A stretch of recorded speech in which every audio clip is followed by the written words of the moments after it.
হাতিয়ায় কোস্টগার্ডের অভিযানে দেশীয় আগ্নেয়াস্ত্র ও কার্তুজ সহ 2 দুষ্কৃতিকারী আটক।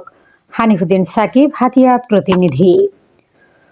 নোয়াখালীর হাতিয়ায় কোস্টগার্ডের বিশেষ অভিযানে একটি দেশীয় আগ্নেয়াস্ত্র ও 2 রাউন্ড তাজা কার্তুজ সহ 2 দুষ্কৃতিকারীকে আটক করা হয়েছে। বুধবার বিকেলে কোস্টগার্ড মিডিয়া কর্মকর্তা লেফটেন্যান্ট কমান্ডার সিয়ামুল হক বিষয়টি নিশ্চিত করেন।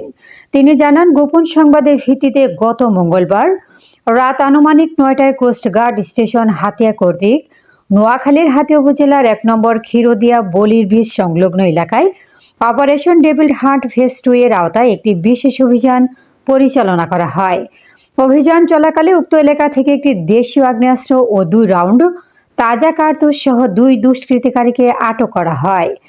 আটককৃতরা হলেন দক্ষিণ শুল্লকিয়া গ্রামের আব্দুর রহিমের ছেলে রুবেল উদ্দিন এবং আফাজিয়া আহমদ উল্লাহ গ্রামের আকবর হোসেনের ছেলে মামুন উদ্দিন।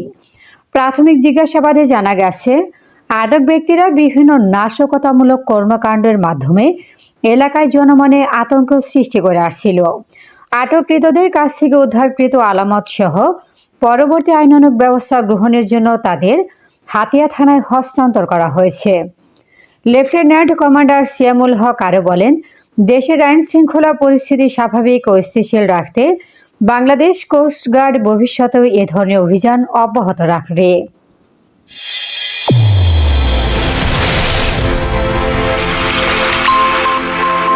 চ্যানেল A1 হৃদয়ের স্পন্দন।